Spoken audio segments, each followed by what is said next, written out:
Je me date beaucoup ces jours-ci. Quand je parle de me dater, qu'est-ce que je veux dire par là? C'est que je prends le temps de m'asseoir avec moi-même et de retourner à l'intérieur de moi. Et je vais te mettre en contexte du pourquoi je fais ça. Pourquoi j'ai eu l'intuition de faire ça? En fait, est-ce que c'est l'intuition? C'est le besoin un peu des deux.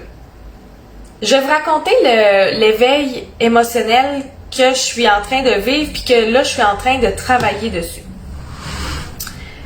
Et le pourquoi je vous le raconte, c'est que probablement que tu vas t'identifier à cette histoire-là ou peut-être que tu as déjà vécu cette histoire-là ou que tu connais quelqu'un qui est en train de la vivre. Tout l'été, j'ai eu un super bel été. Super bel été, ça n'a pas arrêté une seconde. On était partis à gauche, à droite. Si c'était pas pour des activités pour Christian et moi, c'était pour aller aider d'autres personnes avec des soupers, des ci, des déménagements, des ça. Ça n'a pas arrêté.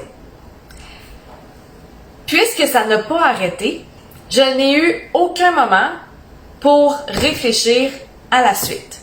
Ça, c'est 0, 0, 0, une plainte. C'est juste que c'est arrivé comme ça. Notre agenda était tellement rempli qu'en fait, on n'avait pas besoin de réfléchir à la suite. On n'avait pas besoin. Notre agenda était tellement rempli que j'avais pas d'espace et pas le besoin de réfléchir à ce que je voulais pour la suite. Et là, les vacances ont passé. Et là, après les vacances, mon chum commence à travailler à l'extérieur, travaille à Rivière-du-Loup du lundi au jeudi. Et moi, je me ramasse de retour dans ma routine avec beaucoup de temps, beaucoup de possibilités, beaucoup d'opportunités. Je peux faire ce que je veux, là. Ce que je veux, j'ai le temps, j'ai les ressources, j'ai l'énergie, j'ai les moyens, ça va. C'est drôle, je suis pas bien. Je ne suis pas bien. Et au début, je pensais, avec ce que j'enseigne, les styles de personnalité, je me disais, tu sais, Christine, c'est normal que tu trouves ça tough, être seule, avoir beaucoup de temps. T'as une priorité pour les gens, t'aimes ça être entourée.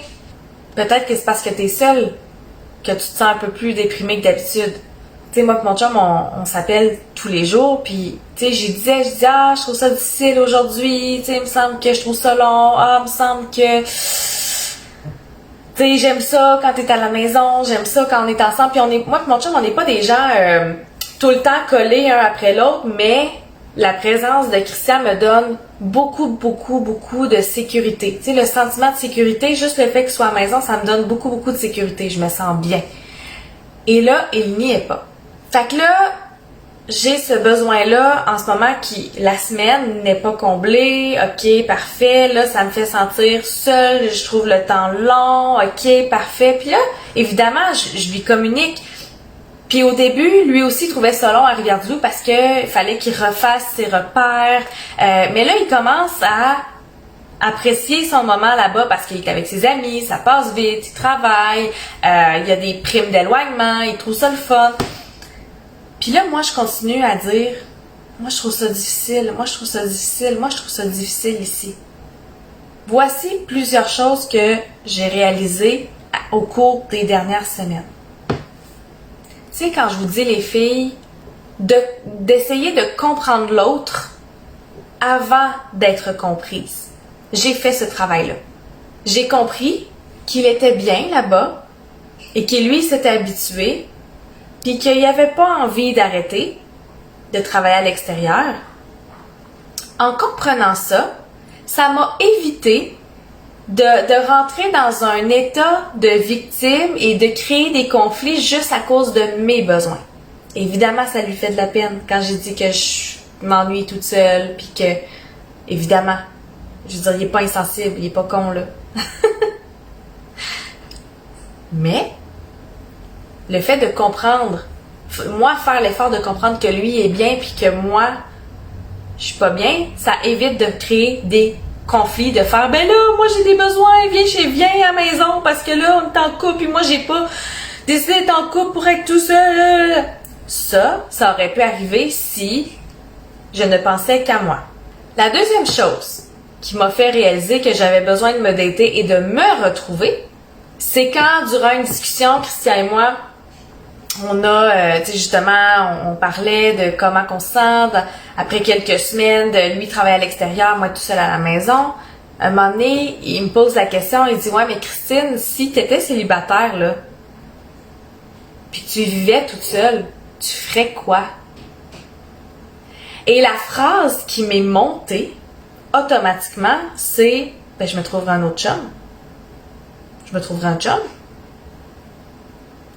Sur le coup, ça semblait faire du sens dans ma tête.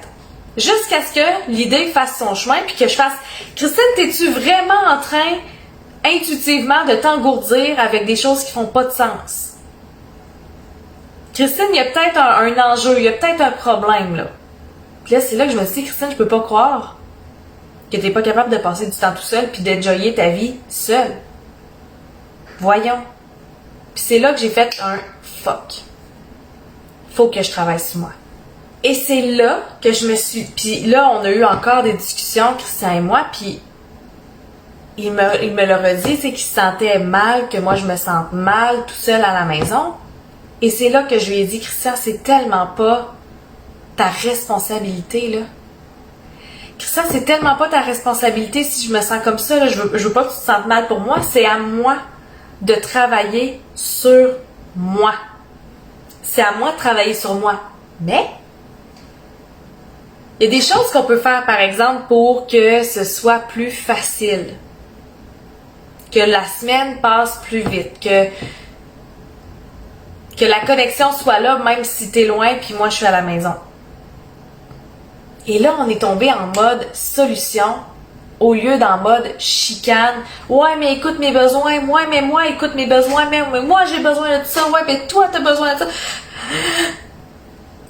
On a été capable d'avoir des discussions posées. On a été capable d'avoir des discussions productives. Et ce que j'ai dit à Christian pas plus tard que ce week-end, j'ai dit, tu sais, Christian, moi, je veux pas que tu te sentes mal à cause de ça. Je veux te le partager parce que, je veux dire, il faut que ça sorte un moment donné, il faut que je me confie, mais je veux pas que tu te sentes mal avec ça, c'est à moi de travailler sur moi. Mais ce qui pourrait m'aider, par exemple, ça serait qu'on ait des appels de qualité. Quand on s'appelle, notre attention est juste un sur l'autre, pas avec le coloc à côté, pas avec le film qui joue en arrière, pas avec les gars qui crient en arrière, parce qu'en construction, le QI vole pas tout en haut. Fait que j'ai dit ça pourrait vraiment m'aider. Puis Christian, il a fait, ben oui, parfait, y a pas de problème, tu sais, au besoin, j'irai dans mon auto, puis on se parlera. Donc ça, c'est la mise en contexte, et c'est là que j'ai commencé à me dater. À me dater avec un papier, avec un crayon, avec un planner, pour retourner à l'intérieur de moi. Puis quand je dis retourner à l'intérieur de moi, c'est vraiment retourner à Christine, qu'est-ce que tu veux? Qu'est-ce que tu aimes? Pour ta business, c'est quoi ta mission? C'est quoi ta vision pour le reste de l'année? Parce que c'est facile à partir en vacances puis revenir devant son ordinateur après puis d'être complètement perdu. Complètement perdu parce que là, on sait plus trop on était rendu où, puis là, on a perdu un peu notre mission, on a un peu perdu notre vision, puis on se lance un peu à gauche, à droite, puis on se demande un peu où est-ce qu'on s'en va. Fait que si tu sens que ça t'est déjà arrivé de revenir de vacances puis d'être un peu perdu, là, tu peux me l'écrire en commentaire. Voici ce que j'ai fait. Justement, je me suis assise avec mon papier, mon crayon, puis là, j'ai écrit. Puis j'ai écrit. Puis je vais continuer d'écrire. J'ai commencé, je vais te le dire, là, directement. Fait que la première fois que je me suis assise, là, j'ai fait du journaling de comment je me sentais, tout simplement. Ben simple. Tu sais, le journaling, là, c'est pas obligé d'être bien compliqué, là. Ensuite, j'ai écrit ma vision, où est-ce que je m'en vais, où est-ce que je veux m'en aller, autant pour ma vie personnelle que professionnelle. OK? Puis, pour moi, vu que j'ai une cadence très, très, très rapide, ça peut être difficile parfois de m'asseoir et de m'arrêter et d'écrire. Ça peut être difficile. Fait que ce que j'ai fait vendredi passé, c'est que je me suis vraiment setupé mon salon pour être bien, pour m'arrêter. Je me suis mis de la musique, à la fréquence 473. Si tu checks ça sur YouTube, là, c'est vraiment de la musique pour changer ton taux vibratoire. Je me suis assise sur mon divan, j'avais ma doudou, j'avais mon café, j'avais mon cahier, mon crayon. Let's go. Fait que ma vision, qu'est-ce que je veux? C'est quoi que je veux pour ma vie professionnelle et personnelle? Ensuite, je me suis posé la question, c'est quoi mes meilleurs atouts? Christine, toi, là, t'as de la valeur. T'es bonne dans quelque chose. C'est quoi tes atouts? Maintenant que tu sais ce que tu veux. Tu veux ta maison, tu veux créer des vies de leader, tu veux des enfants, tu veux une famille unie, tu veux que les gens se comprennent, tu veux faire triper les filles en leur faisant triper sur leur propre vie. C'est quoi tes atouts pour faire ça? Fait que j'ai sorti mes atouts. Mes atouts, c'est la communication, c'est de parler en public, c'est de faire des lives, c'est le networking, le réseautage. Fait que c'est quoi mes atouts? J'ai fait du journaling de nouvelle lune parce que la nouvelle lune était puissante en tabarouette. Puis le journaling de nouvelle lune, ce que j'ai fait, c'est vraiment ce que je veux manifester. Ce que je veux manifester pour le prochain cycle lunaire. Moi, je le sens, là. Quand la nouvelle lune s'en vient, là, l'énergie est tellement bizarre. Non seulement l'énergie est bizarre, mais en plus, toutes les technologies fonctionnent plus. Mon Facebook marchait plus, mon Instagram buguait. Fait que là, je me suis dit, OK, c'est peut-être juste le temps que je me déconnecte puis que j'écrive. Fait que j'ai manifesté ce que j'avais envie de manifester. En gros, ce que je vais vous partager, ce que j'ai manifesté, je veux manifester les signes de l'univers qui me confirme que mes guides me soutiennent. V'là 2 semaines, lors de la retraite, j'ai eu un beau soin énergétique. On m'a tiré aux cartes 2 fois en 2 jours, avec 2 personnes différentes, 2 paquets de cartes différentes, puis les 2 me disaient que le karma était vraiment favorable, que tout ce que j'avais planté allait pousser, que j'allais récolter. Là, j'aimerais ça manifester juste un signe que ça s'en vient. Mais ça, en fait, c'est déjà là. C'est déjà là. Tu sais, encore une fois, ça, c'est les gratitudes qu'il faut que je me remette dedans. C'est déjà là. C'est juste que je le sais, je le sens que ça va arriver d'une façon que je ne m'attends pas. Je manifeste aussi 10 nouvelles clientes qui veulent bâtir leur vie de leader. Et je manifeste des connexions profondes, des nouvelles amitiés, de nouveaux partenariats gagnant-gagnant. Je manifeste des invitations, autant moi que des autres, à aller dans des Facebook Live, dans des podcasts, à aller expert dans les masterminds. Puis ça arrive! Ça arrive! Les invitations arrivent.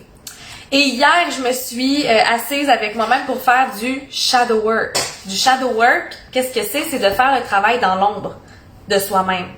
Fait que là, j'ai été vraiment chercher tout ce qui venait me drainer émotionnellement, puis je l'ai écrit. Puis après ça, je me suis ramenée. Tu sais, juste le fait d'écrire ce qui vient te chercher, tu te détaches de tes émotions, puis après ça, c'est plus facile d'écrire.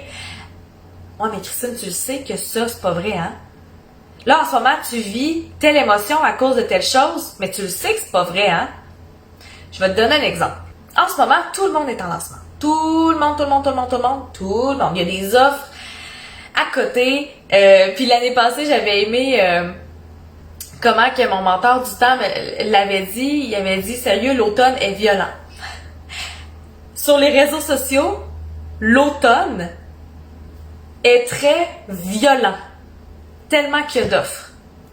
Ce que ça vient chercher chez moi, puis c'est pas des émotions que je suis nécessairement fière, mais ça fait quand même partie de moi, puis il faut que j'y travaille. Je vais te les partager parce que probablement que tu vas passer par là aussi. La compétition.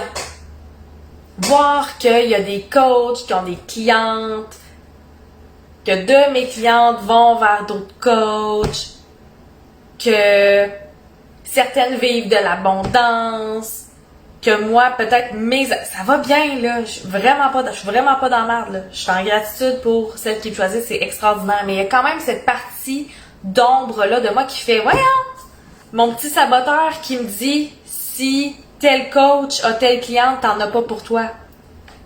Ça, c'est toutes des choses que j'écris dans mon shadow work. Puis après ça, en l'écrivant, je me rends bien compte que Christine, l'abondance, c'est comme l'oxygène. Il y en a pour tout le monde. Il y en a pour tout le monde. Et c'est pas parce que des personnes choisissent une autre personne que toi, que t'as pas de valeur. Mais ça, faut prendre le temps de l'écrire, faut prendre le temps de s'asseoir avec soi-même pour dissocier tes croyances de la réalité. Et c'est ça que je fais beaucoup ces temps-ci. Pour vraiment nettoyer les énergies qui me nuisent, que j'ai pas besoin. Et en nettoyant ces énergies-là, là après, je suis capable de me concentrer sur moi-même, tu sais, au lieu d'avoir des œillères comme ça, puis de voir tout le monde, puis de capoter, de vraiment les fermer comme ça, juste pour me concentrer sur ce qui est important pour moi. Et à partir du moment où je vais me concentrer sur ce qui est important pour moi, où est-ce que je vais m'offrir la vie que j'ai envie de vivre, même si je suis seule à la maison, c'est là que tout va arriver. Puis c'est la même chose pour vous. C'est la même chose pour vous. La raison pour laquelle je te raconte ça, c'est parce que c'est la même chose pour vous aussi. Et ça fait partie du processus, ça fait partie du développement personnel, ça fait partie de l'évolution en tant que leader. Puis tu sais, dans la mise en contexte du début, j'aurais tellement pu me chicaner, là. Pas avoir fait de développement personnel dans ma vie, pas avoir compris l'humain, pas avoir compris tellement de concepts que j'enseigne. Je me serais chicanée, j'aurais tellement perdu d'énergie, j'aurais pas fait une scène, je serais dans le manque à côté, j'aurais pas eu l'intuition de faire ce travail-là, de me poser les bonnes questions, de m'auto-coacher moi-même. J'aurais pas eu cette puissance personnelle-là de faire le travail sur moi. Toutes les pires choses là à laquelle tu penses, ça serait arrivé. Mais puisque j'ai été assez forte personnellement pour me poser les bonnes questions, m'auto-coacher, je sais que la lumière s'en vient. Elle est déjà là, la lumière. Elle est déjà là, faut juste mettre son attention là où est-ce que c'est beau. Puis il y en a des belles affaires, puis je suis vraiment fière et contente d'avoir pris le temps justement de faire ce travail-là qui n'est pas terminé en passant, puis qui est jamais vraiment terminé. C'est jamais vraiment terminé. On a toujours quelque chose à aller voir, à développer, puis quand on fait le travail sur soi, c'est là que tout débloque puis qu'on devient magnétique. Puis là, je sais que avec ce travail-là, il y a des choses peut-être qui vont changer, que je vais faire dans ma vie que j'avais jamais osé faire avant.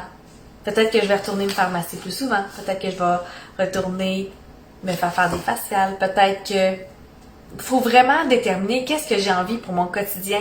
Peut-être que je vais me louer des chalets plus souvent pour sortir. Peut-être que je vais regarder si on peut voyager. Ce que j'avais tendance à faire, c'est attendre mon chum pour vivre. Puis je me suis rendu compte que quand il est pas là, j'attends. Quand il est là, je suis bien, je suis en sécurité, j'ai pas besoin de grand-chose. Quand il est pas là, d'où l'importance de faire le travail pour se retrouver. Puis ça va être un travail constant. C'est pas parce que l'être humain, c'est ma spécialité que je ne dois pas faire le travail moi-même, au contraire. Donc voilà, c'était le live que j'avais envie de vous partager. Si jamais tu penses que ça peut faire du bien à quelqu'un, ce live-là, n'hésite pas à le partager. Si tu as envie de venir me raconter une tranche de vie qui t'est arrivée dans le même contexte, tu peux venir m'écrire en privé, ça me fait super plaisir. Donc sur ce, je vous souhaite une excellente journée